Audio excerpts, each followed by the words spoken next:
عبادت سے چھوڑ نہیں سکتے. شیطان نے آواز آئی دوبارہ, عبد القادر جیلانی تم تو بڑے بہت عالم ہو, بہت بڑے علامہ ہو, you know lot of things, you are very good عالم, تم کو تمہارے علم نے بچا لیا. حضرت عبد القادر جیلانی فرماتے ہیں, غوث پاک فرماتے ہیں میرے علم نے نہیں بچایا, میرے رب نے بچایا. سبحان اللہ. My knowledge did not save me, my Allah saved me from the evil of shaitan. تو میں جو آپ کو بتانا چاہ رہا ہوں کہ چاہے وہ فزیکل اٹیک ہو جیسے حضرت بلال حبشی پہ ہوا, that physical attack that حضرت بلال حبشی used to bear every day, that was physical on his body and torture, or the other attack that could come from shaitan through some spiritual deception. In both aspects, you know Allah subhanahu wa ta'ala and you remember Allah subhanahu wa ta'ala and your model is Rasulullah sallallahu alayhi wa sallam. You say, Inna lazina qalu Rabbuna Allah, so mastaqamu, then nobody shakes you, nobody deviates you, nobody confuses you. جب یہ stage آ جاتی ہے نا, when you achieve this stage, پھر کیا ہوتا ہے؟ تَتَنَزَّلُ عَلَيْهِمُ الْمَلَائِكَةُ, اللہ فرماتا ہے پھر میں ایسے لوگوں پر فرشتے اتارتا ہوں. سبحان اللہ. This is Quran. This is not something I'm telling you from hadith, even not hadith. Alhamdulillah. We believe in hadith, but this is Quran. Because some people dispute hadith. وہ اپنے ان کی پسند کی حدیثیں سنا دو تو خوش ہیں, ان کی پسند کی حدیثیں نہ ساری ضعیف ہو جاتی ہیں. That's what it is. If you recite, if you read the hadith what they like, then you are a very good scholar. And if you read the hadith what they do not like, but it is hadith, they say no, your quoting is ضعیف hadith, kamzor hadith, weak hadith. That is the tragedy of our today's time. اللہ تبارک و تعالیٰ says تَتَنَزَّلُ عَلَيْهِمُ الْمَلَائِكَةُ, جب ایسے میرے بندے میرے قریب آ جاتے ہیں تو پھر کیا ہوتا ہے, میں ان کو فرشتے نازل کرتا ہوں. I descend angels upon them. Angels upon them. Well, when the angels come on those kind of people, like Sayyidina Abdul Qadir Jilani and Baghdad, what happens? وہ فرشتے آ کے ان کو کہتے ہیں لا تخافوا ولا تحزنوا وابشروا بالجنة التي كنتم توعدون. اے اللہ کے ولی, اے اللہ کے نیک بندے, تو نے ثابت کر دیا ہے کہ تو اللہ تعالیٰ کے اوپر ڈٹ گیا ہے, تو اب ہم تجھے آگے یہ بتاتے ہیں لا تخافوا ولا تحزنوا, اب تمہیں کسی سے نہیں ڈرنا, اب تمہیں کسی سے خوف نہیں کہنا. وابشروا بالجنة التي كنتم توعدون, ہم تمہیں اس زندگی میں بتاتے ہیں اس جنت کا وعدہ جو اللہ نے تم سے کیا. سبحان اللہ, سبحان اللہ. We give you the good news of that promise that Allah made with you in this life. Now you have no fear and you have no sorrow. ان کو زندگی میں اللہ تعالیٰ غموں سے آزاد کر دیتا ہے, خوشیوں سے مالا مال کر دیتا ہے, مستقبل میں ان کا جنت میں مقام ان کو دکھا دیتا ہے. اس کو کہتے ہیں غوث پاک, اس کو کہتے ہیں ولی اللہ. بے شک, بے شک. سبحان اللہ, سبحان اللہ, سبحان اللہ. قرآن ہے میرے بھائی, میں اپنی طرف ریڈنگ قرآن. تتنزل علیہم الملائکہ اللہ تخافوا, don't fear, ولا تحزنوا, no fear, nothing. وابشروا بالجنہ, we give you the good news of Jannah. کنتم توعدون, جس کا تم سے وعدہ کیا گیا. اللہ ان کو زندگی میں بتا دیتا ہے تم جنتی ہو.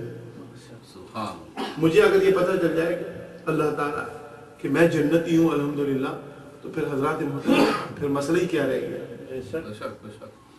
یہ مولوی صاحب کو نہیں پتہ چلتا, یہ غوث پاک کو پتہ چلتا, یہ اللہ کے ولیوں کو پتہ چلتا ہے, یہ اللہ کے نیک بندوں کو پتہ چلتا ہے. اللہ tells them.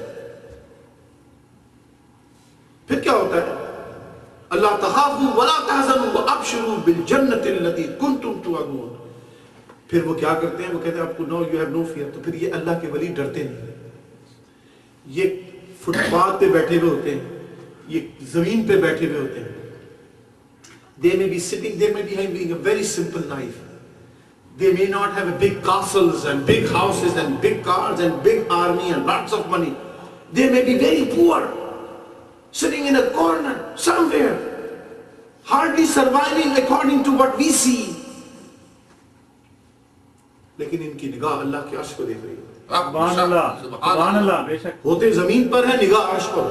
سبحان اللہ. They sit on the dust, on the dirt, on the floor, on the ground, on earth. but their sight is looking at the arsh of Allah subhanahu wa ta'ala. Subhanallah wa bihamdihi. They are no more ordinary people. They were ordinary people, but when they go through that test, summa istaqamu, then Allah tabarak wa ta'ala unko wo dikhata hai jo aap log hum log nahi dekh sakte. Allah shows them those things that we cannot even see, we cannot even imagine, we cannot even comprehend, we don't even know. They see those things. This is Quran.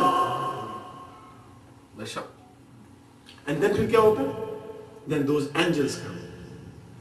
And after giving the good news, وہ کہتے ہیں نحن اولیاؤکم. Now we are your friends. We are your helpers. نحن اولیاء. فرشتے اس کو کہتے ہیں. یہ حضرت قبر میں نہیں ہو رہا, یہ زندگی میں ہو رہا ہے. قبر کی بات تو بہت بات کی بات ہے, ہم زندگی کی بات بتاتے ہیں. کہتے ہیں جناب آپ اپنے بزرگوں کی اتنی عزت کیوں کرتے ہیں؟ یہ تو آپ نے شرک کر دیا, ان کی طرف پیٹھ نہیں کی. ہیں آپ نے پیٹھ نہیں کی, آپ نے شرک کر دیا, تو خدا کی طرف پیٹھ ہوتی ہے؟ مجھے یہ بتاؤ, کیا میرے پیچھے خدا نہیں ہے؟ تو میں پیٹھ کر رہا ہوں خدا کی طرف, تو یہ کوئی گستاخی ہوگی؟ نہیں. خدا کی طرف انسان کا ہر وقت رخ رہتا ہے, مرشد کا ادب ہوتا ہے. بے شک بے شک بے شک. انہوں نے اسلام تھوڑی سیکھا ہے. اللہ تعالیٰ کے پر فرماتا ہے نحن اولیاؤکم. وہ فرشتے آگے ان کو بولتے ہیں now we are your friends. اور فرینڈز کیسے؟ فی الحیات الدنیا و فی الآخرہ. اس دنیا میں بھی تمہارے ساتھ, اس آخرت میں بھی تمہارے ساتھ. سبحان اللہ. تکبیر, اللہ اکبر, تکبیر, اللہ اکبر. نعرہ رسالہ یا رسول اللہ, نعرہ رسالہ یا رسول اللہ. We are your friends, not in the grave. فی الحیات الدنیا, in this life. و فی الآخرہ, and after death. ہماری دوستی پکی ہوتی ہے, یہ نہیں کہ آج دوستی کل دشمنی شروع ہو جاتی ہے. ہم جس کے دوست بنتے ہیں پھر نبھاتے بھی اسے, یہ فرشتے آگے کہتے ہیں. کیونکہ دوستی ہوتی ہے اس رب کی خاطر, اس معبود کی خاطر, جس کی ربوبیت پہ انسان استحکام کر لیتا ہے. پھر دنیا اس کو قتل بھی کرتے, ٹکڑے کر دے, وہ بھاگتا نہیں. پھر یہ فرشتے آگے کہتے ہیں نحن اولیاؤکم فی الحیات. اب ہم تمہارے مددگار ہیں, ہم تمہارے ساتھ ہیں, ہم تمہاری دوست ہیں اس دنیا میں بھی و فی الآخرہ. حضرات محترم بزرگان دین کے مزار پہ کیوں جاتے ہو, آج مسئلہ بھی سمجھا دیتا ہوں. قرآن بتا, قرآن کی آیت کہتی ہے نحن اولیاؤکم فی الحیات الدنیا و فی الآخرہ. اور یاد رکھیے انسان کی آخرت مرنے کے ساتھ شروع ہوتی ہے. وہ یوم آخرت جو آئے گا وہ الحمدللہ ہمارا ایمان ہے, وہ الگ ہے. لیکن مرنے کے حضور نے فرمایا جس انسان کی موت آ گئی سمجھ لو اس کا حساب و کتاب شروع ہو گیا. قبر میں حساب ہوتا ہے کہ نہیں ہوتا ہے؟ جی. آخرت شروع ہو جاتی ہے. وہ یوم حساب الگ ہوگا جس دن دوبارہ مر کے کے بعد زندہ ہوں گے, پھر اللہ کی بارگاہ میں کھڑے ہوں گے. لیکن اگر قبر کا معاملہ ٹھیک ہو گیا اس دن یوم قیامت میں بھی ٹھیک ہوگا. یہاں قبر میں معاملہ خراب ہو گیا, یوم آخرت میں بھی خراب ہے. تو you know what is going to happen on that day in your grave right after you die. Actually انسان کو دنیا میں پتہ چل جاتا ہے اس کے ساتھ آخرت میں کیا معاملہ ہو رہا ہے. یہ بھی اس دنیا میں مرنے سے پہلے ہر انسان کو, یہ بھی سن لیجیے غور سے, بڑے نقطے کی بات, ہر انسان کو مرنے سے پہلے پتہ چل جاتا ہے کہ آخرت میں اس کے ساتھ کیا ہوگا, قبر میں اس کے ساتھ کیا ہوگا. اور وہ کس وقت پتہ چلتا ہے؟ پتہ چلتا ہے کہ اب ٹو لیٹ ہو جاتا ہے کہ آپ اب توبہ نہیں کر سکتے. جیسے اسرائیل علیہ السلام نظر آتے ہیں انسان کو پتہ چل جاتا ہے.